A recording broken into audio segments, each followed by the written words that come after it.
Hola Santi, bienvenido al The Nice Podcast. Hoy venimos con un episodio muy cargadito de cositas muy de moda ahora mismo, muy trendy y algo que realmente nos preocupa mucho y por eso pues te hemos querido traer. ¿Qué tal? Encantado, muchísimas gracias por invitarme y de estar aquí con vosotros. Realmente es una iniciativa fantástica y todo lo que pueda ser, pues, transmitir un poquito lo que hacemos, si puede ayudar a alguien, pues mejor que mejor. Qué bien. Bueno, a ver, los que no les conozcáis, yo creo que el nombre dice bastante cosa, Organic Cotton Colors. Cuéntanos, Santi, ¿qué hacéis exactamente? Bueno, intentamos buscarnos un hueco en este complejo mundo de la industria textil. La historia empieza en el 1992. Y yo tenía 15 años y por lo tanto no formé parte de esta etapa. El socio fundador de la empresa, Ángel Sánchez, era una persona con una convicción de consumo ecológica pues muy fuerte para esa época y estaba metido de lleno en la industria textil. Y él fue quien empezó a ver una manera distinta de poder producir prendas, ¿no?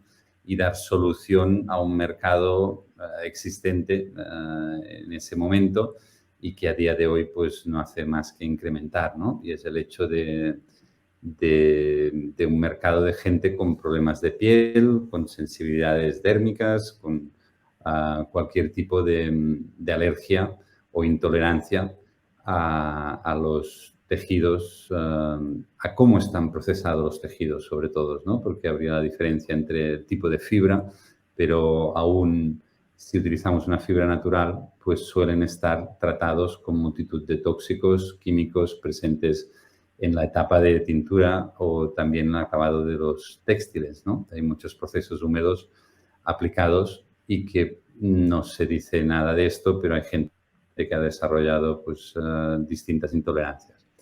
Hablamos de dermatitis, eczema, psoriasis, sensibilidad química múltiple, que ya afecta más específicamente al cóctel de químicos presentes en los textiles.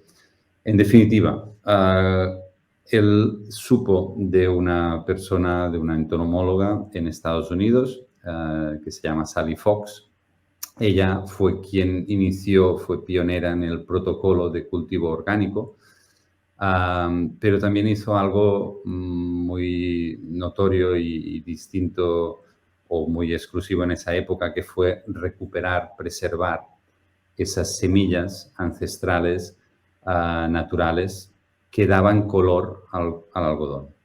Pues si nos remontamos un poquito en la historia del algodón, todo el mundo tiene en la cabeza que es blanco, que es de color crudo en los campos, pero luego cuando se procesa no es blanco como tal. Es normal verlo blanco en los campos y más porque hay una diferencia de color brutal y puedes ver los campos desde muy lejos, que realmente es un blanco nuclear que ilumina, ¿no? La montaña, digamos así. Pero este blanco, una vez se procesa y se hila, es crudo.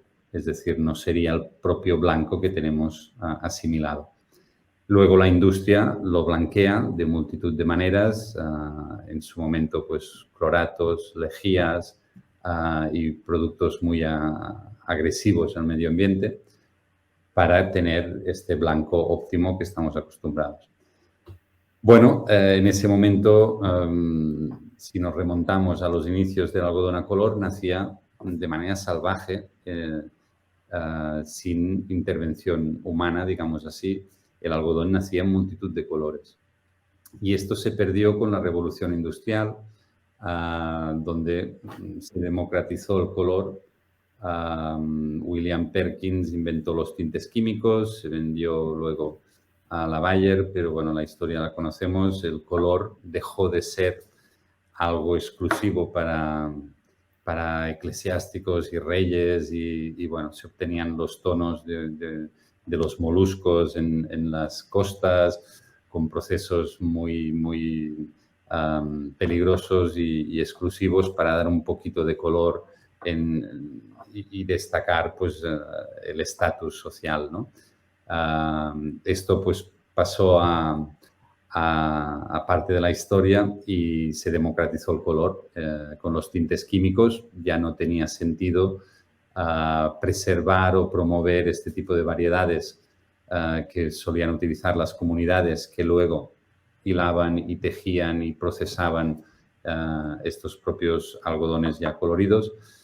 Y por lo tanto se extinguieron estas semillas. Entre otras cosas, por ejemplo, en el 1930 el gobierno de Perú prohibió a las comunidades cultivar algodón colorido porque no había espacio en el mercado. O sea, el mercado demandaba de mucho algodón y ya tenía la solución de cómo darle color. Con lo cual, lo que se quería es que se produciera algodón crudo, blanco, común, digamos así, para luego ya procesarlo, ¿no? Y es bueno, una pena.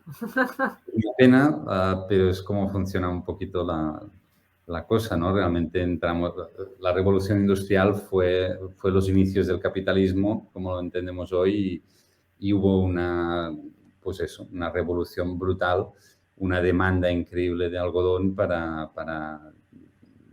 sacar Un pues, poco y crear un mercado, ¿no? Al fin y al cabo, cuanto más tienes, más Mm. poder tienes sobre el precio y... Exacto. Y nada, pues Ángel se quedó con este tema. Sally Fox estaba haciendo multiplicación de semillas de manera natural, es decir, sin ingeniería genética, sin modificación genética de la semilla, porque cuando hay color suele haber fibra más corta. Luego, obtener una fibra suficientemente larga como para hilar era lo complejo. Y es en lo que ella invirtió más de 10 años de su vida y finalmente consiguió pues algodón de color marrón, verde, y fue lo que a Ángel le encantó y bueno, estuvo en tratos con ella para obtener fibra directamente de Estados Unidos en distintos colores para luego hilarlo en Barcelona en la hilatura con la que trabajamos, hilaturas Gunfaus en Purreig, y ahí luego hacer tejidos y hacer multitud de prendas para dar solución a este mercado que te comentaba antes de gente con problemas de piel. Y eso fue lo que él desarrolló en el año 1992 y desde entonces pues siguió ofreciendo desde toallas, ropa interior, calcetines, camisetas y básicamente para la salud del usuario final. Y ahí yo entré en el año 2012 a saber del proyecto por otros proyectos que yo tenía y fue Ángel y fue Organic Cotton Colors quien me propuso pues la colección de ropa que quería crear y a raíz de ahí nos conocimos, empezamos a hablar y fue un periodo de 5 años donde bueno, me llevó a conocer la industria textil un poco más de cerca y al final pues encantarme tanto que me acabé quedando con la empresa de Ángel y a partir de ahí pues bueno, hubo una serie de cambios que ya comentaremos, ¿no? Pero estos fueron los inicios. ¿Y a ti ya te venía una pasión por la moda? ¿Tenías ya una pasión por el textil o fue como completamente un amor de a poquitos cosido con Ángel? No, en absoluto. Yo no tenía nada que ver con el textil ni conocía esta industria y cabe decir que no hubiera sabido diferenciar entre una lana o un algodón.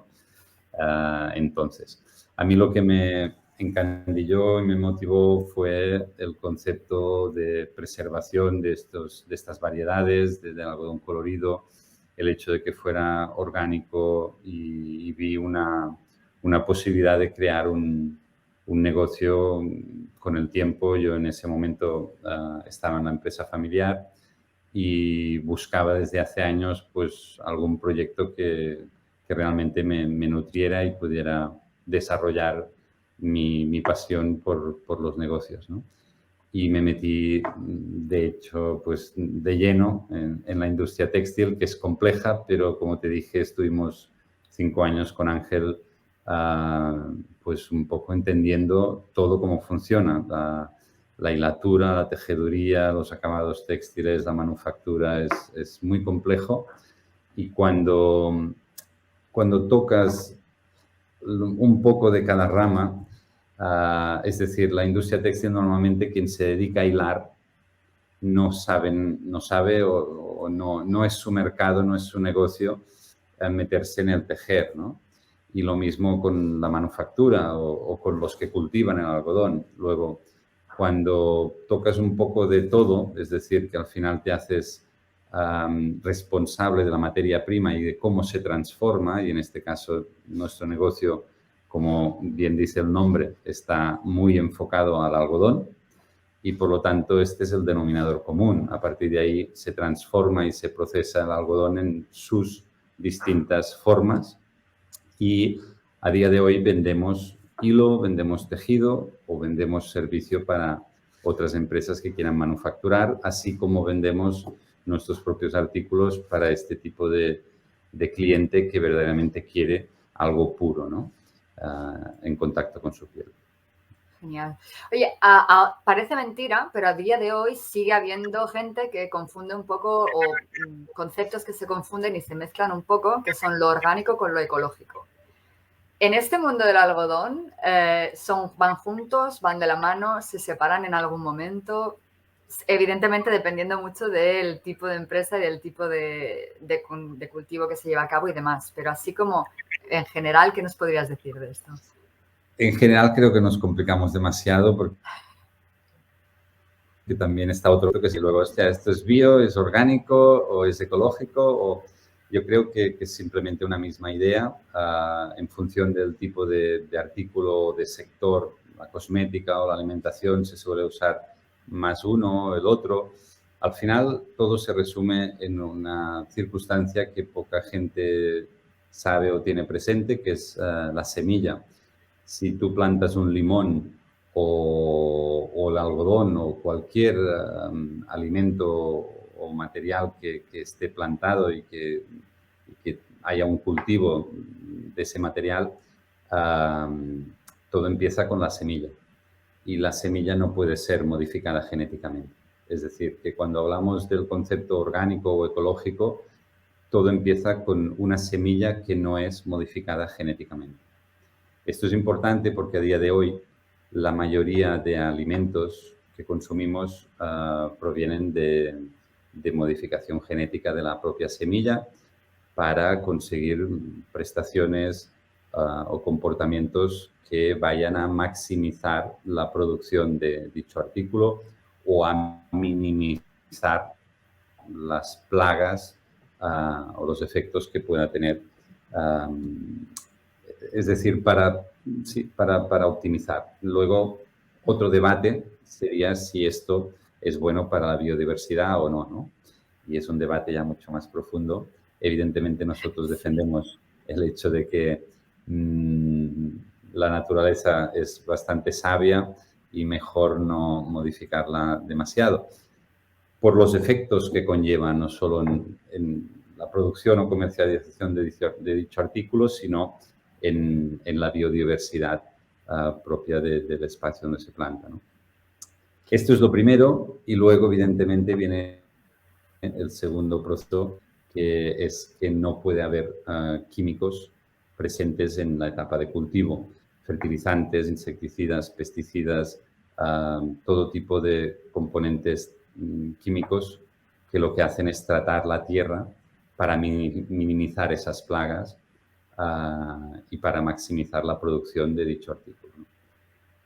Esto es importante porque en el caso del algodón, pues en India hace ya unos 15 años se empezó a introducir el algodón BT, que era una semilla modificada genéticamente, distribuida por el grupo Monsanto y que luego se ofrecían a los agricultores todos los productos químicos que debían utilizar con dicha semilla. Evidentemente, el claim era que producirían más cantidad, con menos plagas, etcétera, etcétera. y pasados 15 años, pues el resultado no es que fuera muy bueno. De hecho, estos agricultores estaban sujetos a comprar los artículos, los productos químicos distribuidos o vendidos por la misma empresa que les vendía las semillas, con lo cual no podían salir de ahí, los precios se incrementaban y los costes de producción iban incrementando a medida que pasaban los años, pero también iba en detrimento de la riqueza del suelo, que iba siendo cada vez más pobre y por lo tanto se requerían más productos químicos para tratar esa tierra y que verdaderamente fuera fértil a cada año. Bueno, los resultados están ahí en internet y todo el mundo puede chequear e informarse, pero digamos que fue una experiencia que a día de hoy se define como que no era la solución. Pues esto es lo que significa orgánico. Básicamente una semilla no modificada genéticamente y un tratamiento del cultivo exento de todos químicos y por lo tanto lo que se hace es nutrir el suelo con otros métodos mucho más naturales y amigables con la biodiversidad. Porque de hecho, si no tengo mal entendido, tuvisteis una aventura por India antes de decidiros de fabricar donde fabricáis ahora. Sí, bueno, es un poco en la línea de lo que te comentaba cuando yo cogí la empresa. El objetivo era ampliar el control de nuestra cadena de suministro.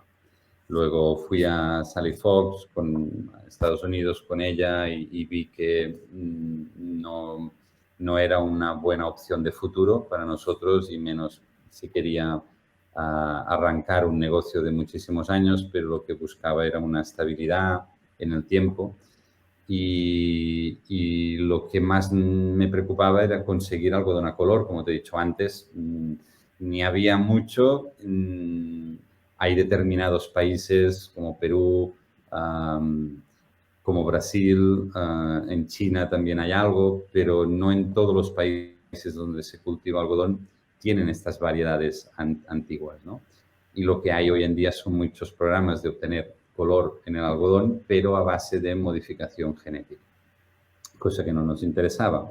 Luego, en una feria en Alemania, conocí un empresario indio que estaba súper interesado y de hecho llevaba como 10 años trabajando con universidades para conseguir algodón a color. Y esto nos llevó a mí y a Ángela a visitar la India en la zona del sur, en Tirupur. Y bueno, ahí probamos la posibilidad de que fueran el proveedor de algodón, ¿no? Para esta nueva etapa en el proyecto. Pero bueno, fue un poco esperpéntico todo lo que nos encontramos allí y la manera en la que querían que trabajáramos y al final pues no acabó resultando. Y el siguiente país que visitamos fue Brasil y la verdad es que desde el inicio nos encontramos muy a gusto con un proyecto que había creado, se llamaba La Red, donde quería recuperar que muchos agricultores locales, familiares, volvieran a producir algodón. En Brasil pasó un poco lo que pasó aquí en Cataluña con las uvas, que hubo una plaga, la filoxera, que bueno, redució muchísimo la producción de uvas. Y en Brasil fue lo mismo con el bicudo. Pues hubo unos años donde apareció el bicudo. Las malas lenguas dicen Que no apareció solo. que no apareció solo y que vino de Estados Unidos por intereses. Pensad que Brasil es aún hoy el segundo exportador mundial de algodón, no orgánico, sino convencional en el mundo.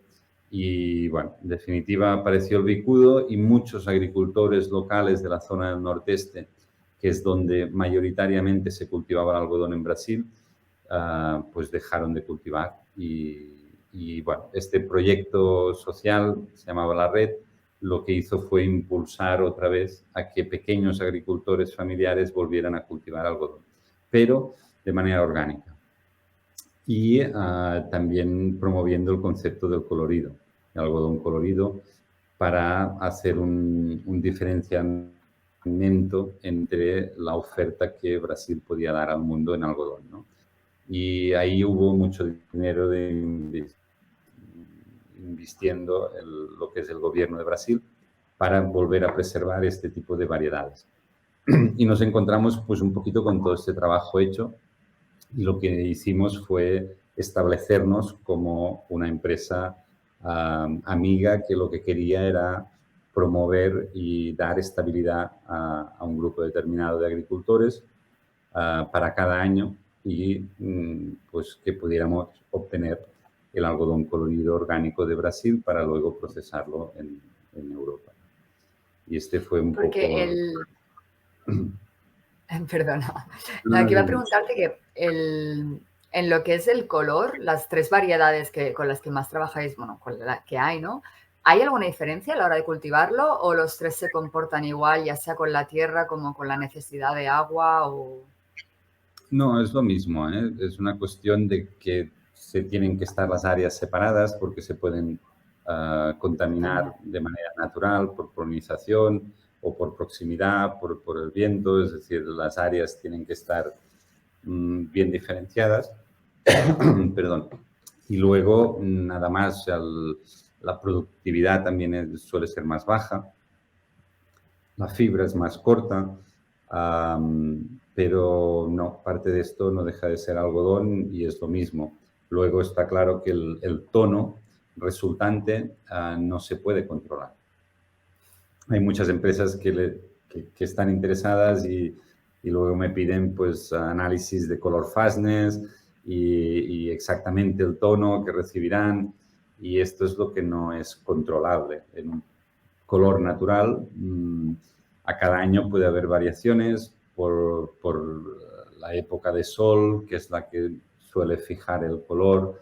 El algodón necesita un periodo de mucha lluvia y luego un periodo de mucha sequedad y sol. Luego, bueno, en función de cómo van estos periodos, pues puede el tono también variar alguna cosa.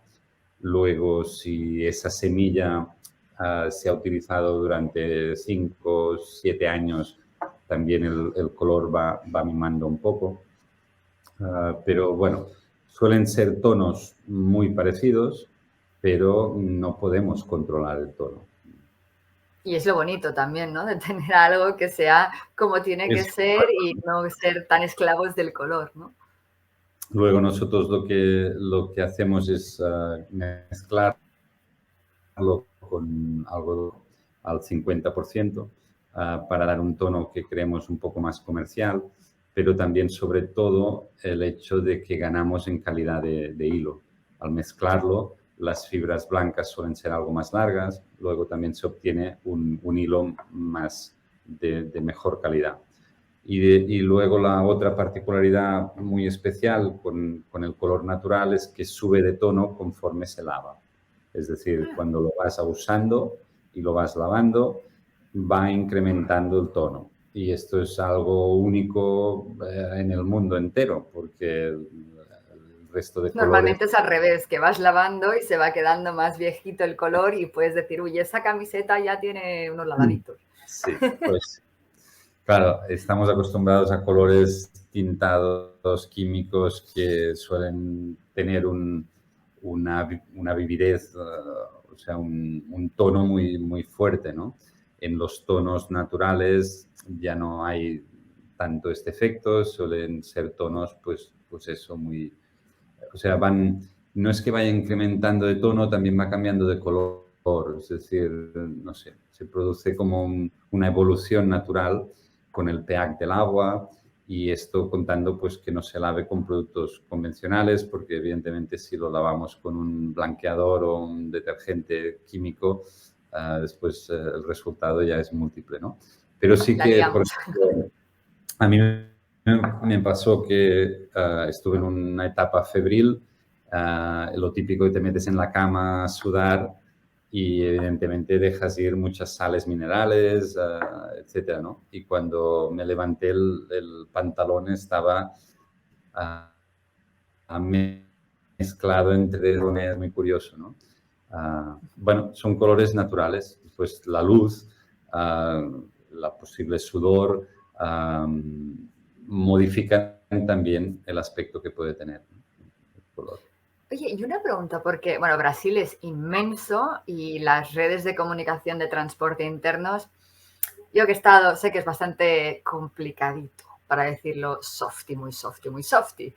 ¿Cómo abordáis el reto de llevarlo desde la parte más campo hasta después el puerto que toque desde el que vaya a venir hacia aquí? Me gusta la pregunta porque si has estado allí un poco sabes lo que hay. A ver, en la India incluso quizás era más caótico, ¿eh? El transporte y el viaje. Probablemente. Era brutal. O sea, yo en la India quizás no me hubiera atrevido a alquilar un coche y conducir yo. En Brasil también bueno, simplemente no estamos acostumbrados a las situaciones que te puedes encontrar en la carretera, ¿no? Desde agujeros, pero agujeros que te dejes la rueda allí. Y que vas tú dentro. Peligrosísimo. Evidentemente vehículos sin luz o animales al borde de la carretera. Yo en Brasil he atravesado un fuego de lado a lado de carretera porque no había otra manera. Además, al principio,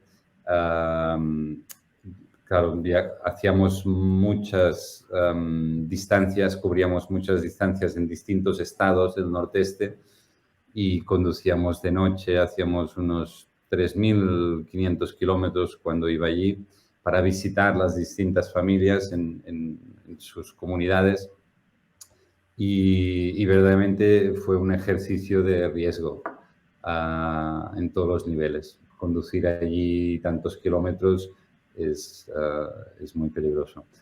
Pero esto es a nivel nosotros para transportarnos. Tú me pedías más lo que es el algodón, después, bueno, se contrata un servicio y, bueno, no suele haber tanto problema, es decir, es costoso y viaja desde las comunidades de agricultores porque todas ellas trabajan en cooperativas y suelen tener un espacio común donde hacen el ginning, la desmotación del algodón. Es decir, el algodón se recoge en rama, que se dice, que es cuando lleva las semillas. Luego el agricultor lleva el algodón en la comunidad donde tienen una máquina de descarozamiento y él mismo procesa su algodón y se lleva sus semillas de vuelta para casa.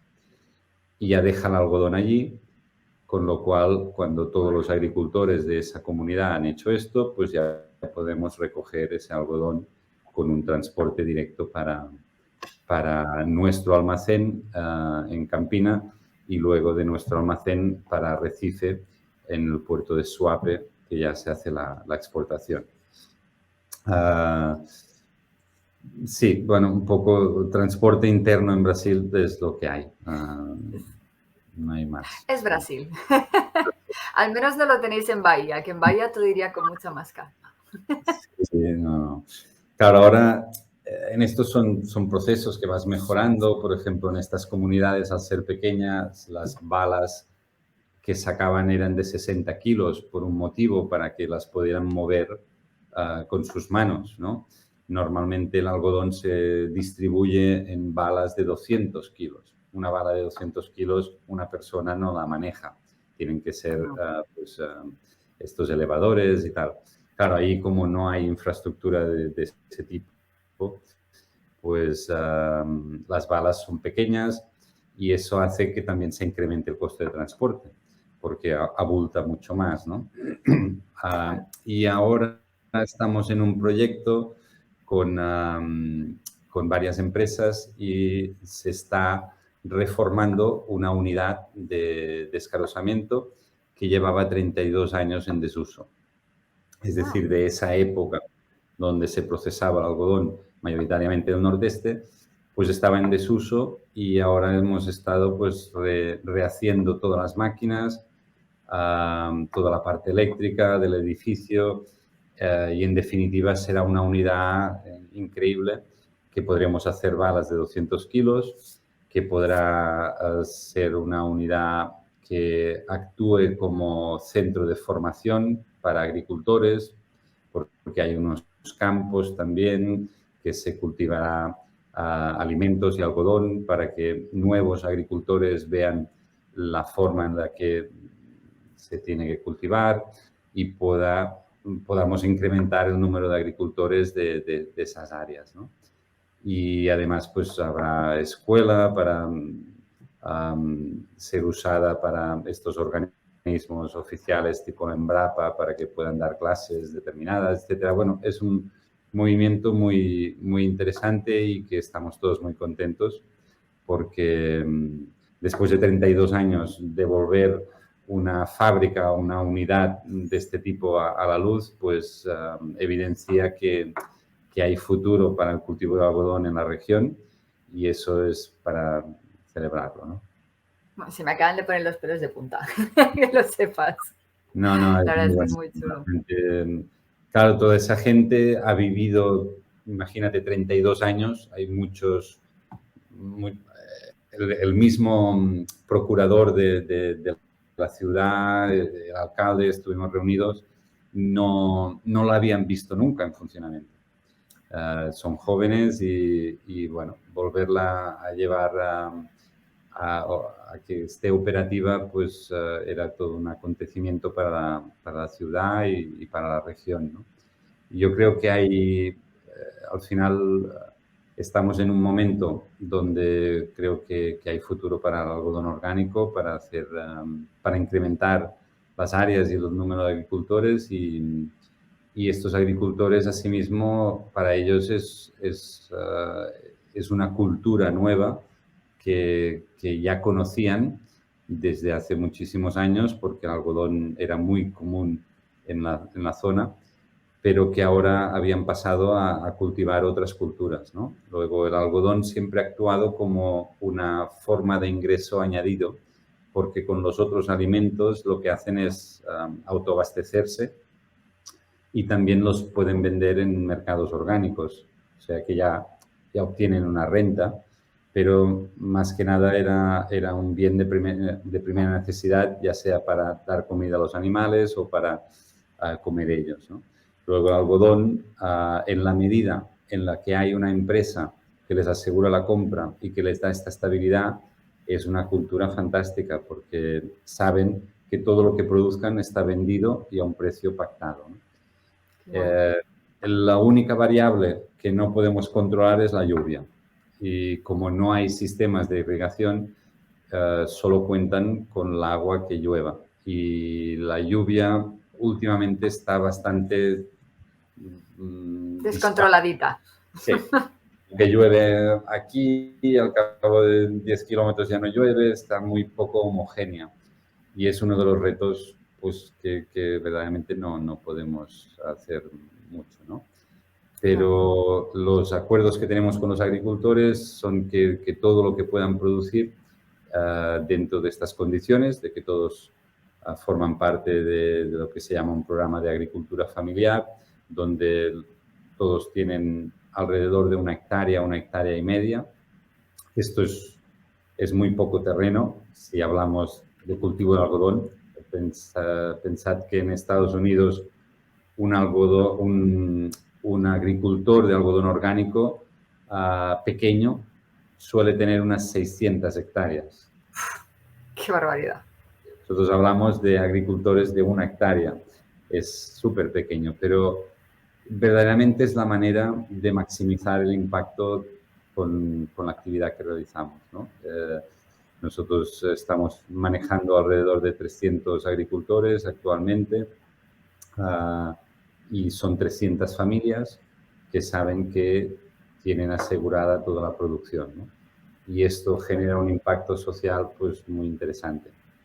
Obvio. Y dentro de esta hectárea, el algodón es una planta que requiere bastante de la tierra. ¿hay algún tipo de rotación que se tiene que hacer con algún otro tipo de alimento que se esté plantando o que le devuelva las propiedades a la tierra, o se puede ir manteniendo solo el algodón? Es que ningún agricultor cultiva solo algodón. O sea, todos los agricultores hacen una agricultura regenerativa, agricultura agroecológica, dicen allí, o sea, al final se combinan siempre 4 o 5 alimentos. Millo, feixao, bueno, distintos alimentos en función de la área o región que ya saben pues, que realmente funcionan por las plagas, porque se interactúa bastante. Además, son cultivos que nacen, o sea, y se recogen en etapas distintas del algodón. Es decir, puedes ver algodón en los campos y quizás las otras culturas ya se han recogido, ¿no? El algodón se cultiva, o sea, crece solo una vez al año, igual que los otros alimentos, hay solo una zafra que se llama al año, pero siempre combinan entre 4 y 5 culturas misturadas, es decir, es una hilera de algodón, una hilera de feixao, otra hilera de algodón, en otra zona se planta millo, bueno, se combinan totalmente. Y eso les da la posibilidad de cultivar a cada año en la misma área, que es la única que tienen y la que explotan anualmente. Qué bueno.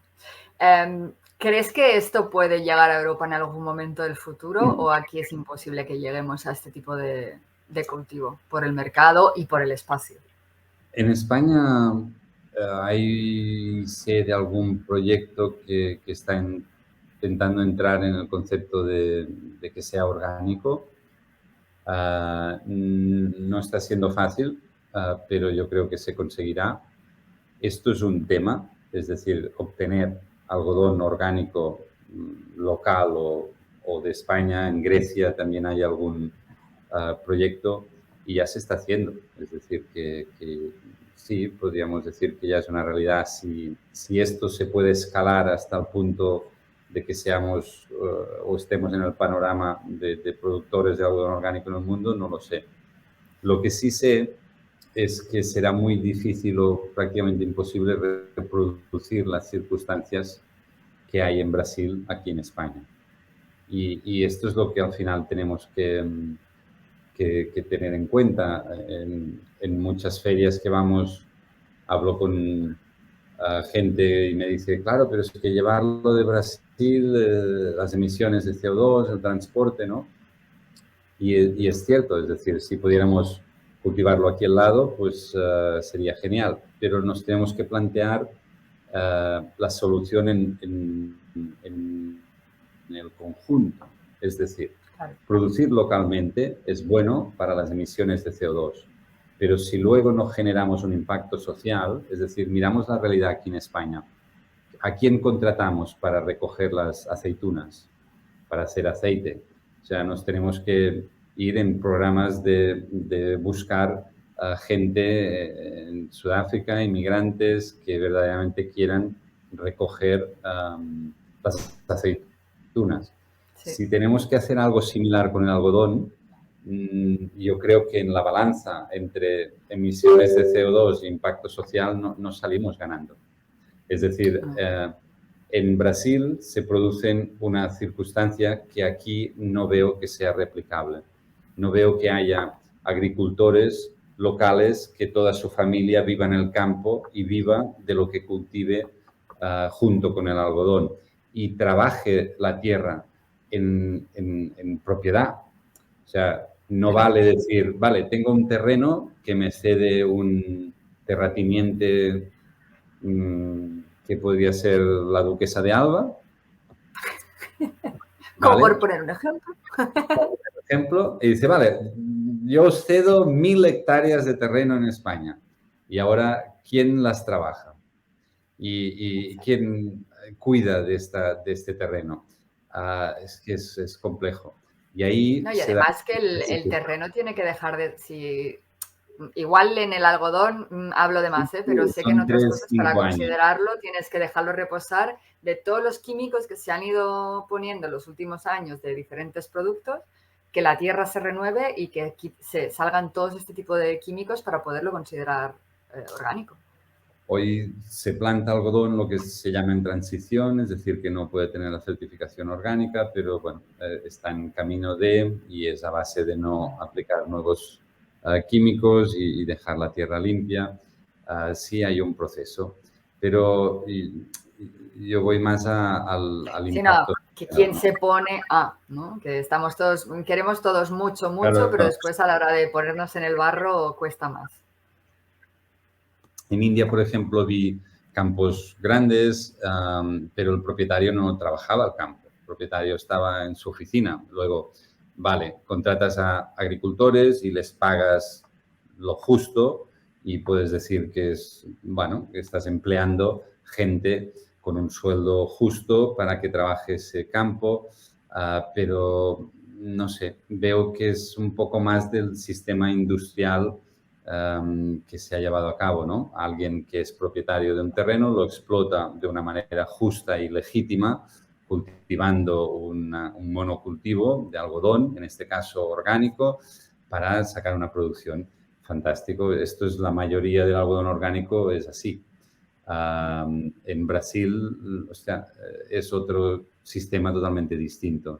Estamos apoyando y dando estabilidad a familias que viven de explotar su propio terreno y creo que esto, bueno, es lo que verdaderamente nos orgullece y lo que queremos que podamos incrementar el número de agricultores porque el objetivo y compromiso que tenemos es de no decrementar agricultores. Es decir, cuando firmamos acuerdos con ellos ya forman parte del proyecto y luego ya tienen esta estabilidad a cada año.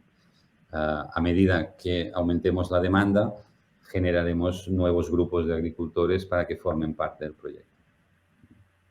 ¿Y quién crees dentro de lo que es la industria en general? ¿De dónde viene el cambio a que todos realmente nos concienciemos un poco y vayamos hacia un algodón más orgánico? ¿Desde el consumidor que lo pide o desde la marca que lo ofrece? Es el huevo o la gallina, ¿no? Tal cual.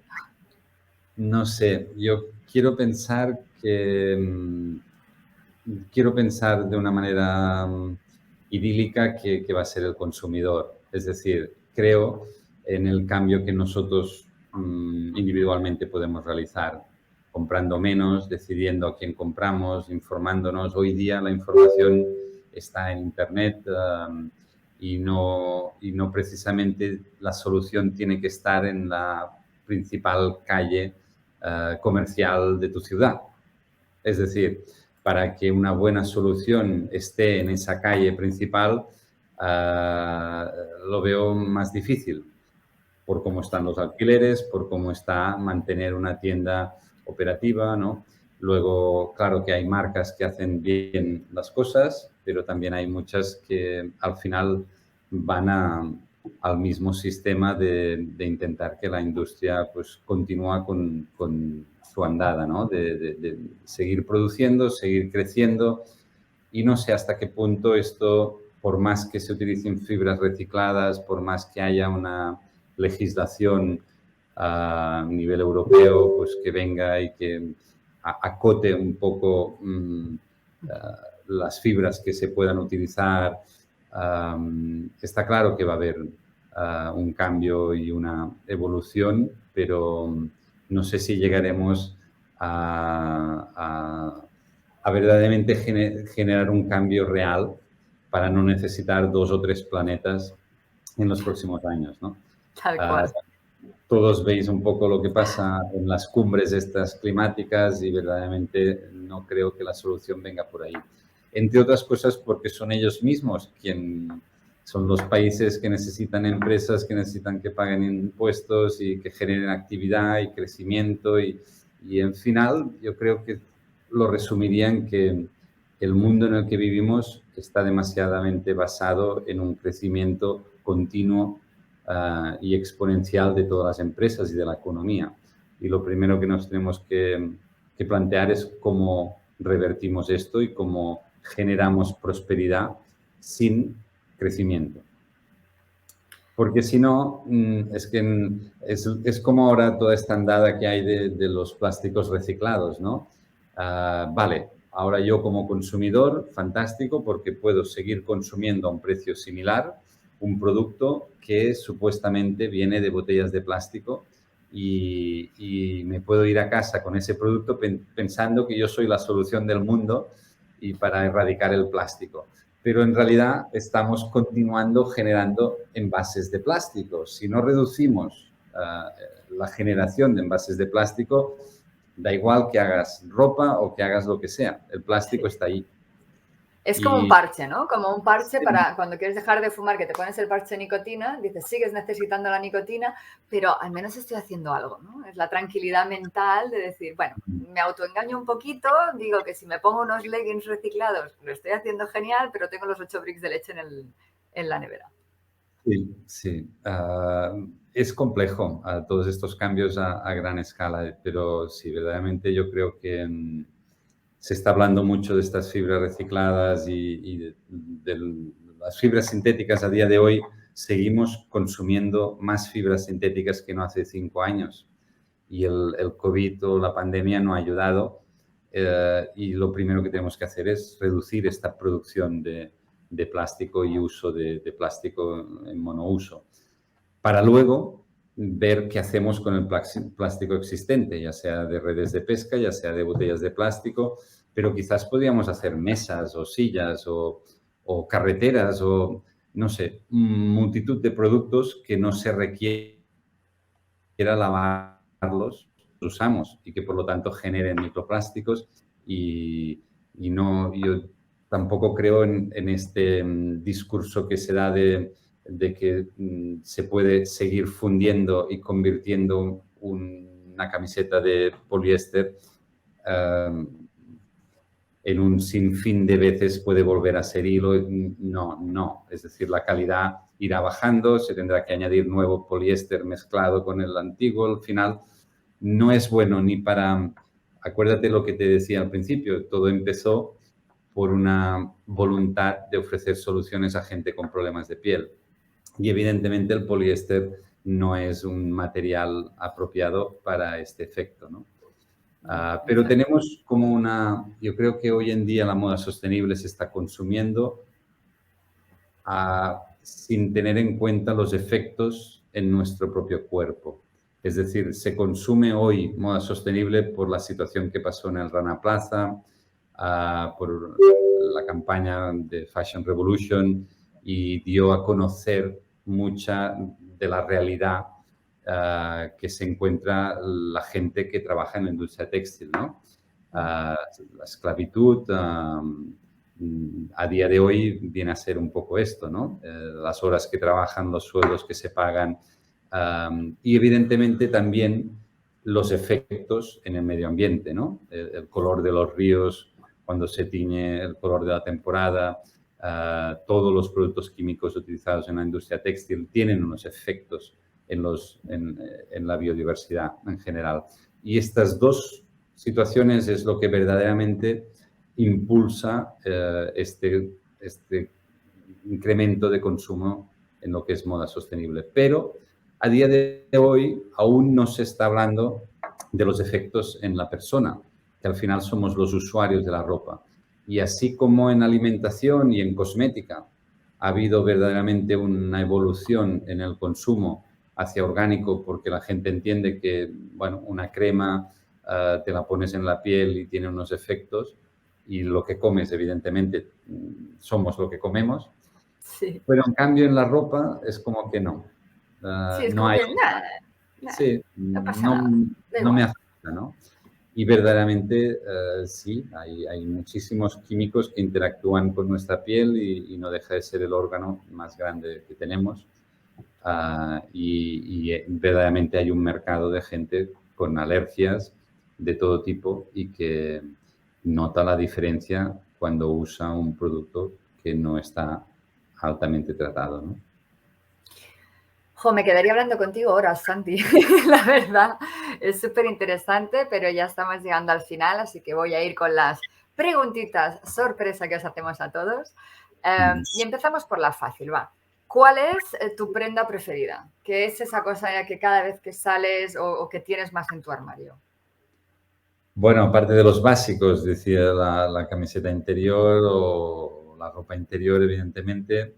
Yo, por ejemplo, no soy un usuario que tenga o haya desarrollado ningún tipo de alergia a la piel, pero sí que es cierto que, evidentemente, cuando más uso la ropa que realizamos, menos tolero otro tipo de prendas, ¿no? Pues yo hoy ponerme los típicos calzoncillos, que no diré marcas, pero no puedo. Así como de licra muy colorida y muy de todo. No, no, porque al final experimento un confort en el día a día que es lo que busco, no tanto la estética o la tendencia del mercado, ¿no? Y yo creo que cualquier prenda de algodón en contacto con mi piel sería mi preferida, pero suelo vestir de una manera muy normal. O sea, vivo en medio de la montaña, estoy a 8 minutos del trabajo, estamos en un pueblecito pequeño. Bueno, digamos que he generado una alergia para las grandes ciudades. Cada vez voy menos por ahí y cuando voy Me encanta. salgo más rápido. Te entiendo, vivo en Barcelona, te entiendo mucho. Barcelona, el movimiento, la energía que hay es... Bueno. Pero bueno, al final es acostumbrarte, yo creo que engancha. Cuando estás en áreas con menos movimiento, percibes, es más fácil percibir esa paz interior, esa energía de tranquilidad, ¿no? La ciudad nos altera, nos acelera. Nos acelera. ¿Y qué libro recomendarías? ¿O qué libro te estás leyendo ahora y te está gustando? Ahora estoy leyendo uno de las ideas, porque estamos haciendo un curso de marketing digital, pero yo creo que sí, libros interesantes que me hayan, que vengan un poco hay uno que se llama El Imperio del Algodón, y es muy interesante porque es toda la historia del algodón, cómo se empareja en cómo nació el capitalismo, tal como lo entendido hoy, y repasa pues la historia desde la revolución industrial, etcétera. Es súper interesante. Lo que ahora mismo no me acuerdo del nombre del autor, pero si se pone El Imperio del Algodón ya se... Lo encontraremos. Mm. ¿Y tienes una frase preferida? ¿Una quote que te represente o algo que suelas decir así como, hostia, esto? ¿Frase has dicho o cómo has Sí, una dicho? frase. Por ejemplo, yo digo muchas veces no hay drama. Los que me conocéis lo sabéis. Me pasa el día, no hay drama. Nosotros ahora últimamente decimos mucho el todo tenía B, ¿no? Eh, everything is gonna be all right. Pues me Pero bueno, gusta. aquí tenemos una palabra que nos gusta mucho desde siempre, que es resiliencia, ¿no? Y es esta capacidad de adaptarse al cambio. Y estamos en momentos donde hace falta, hace falta ser positivo y pensar en que, bueno, el tiempo y la resiliencia, pues tiene este efecto de poder vencer las dificultades que van surgiendo en el día a día, que son muchísimas. Y así ya para acabar, ¿a quién te gustaría que invitáramos a que se mojara y se pusiera aquí delante de la cámara en The Nice Podcast?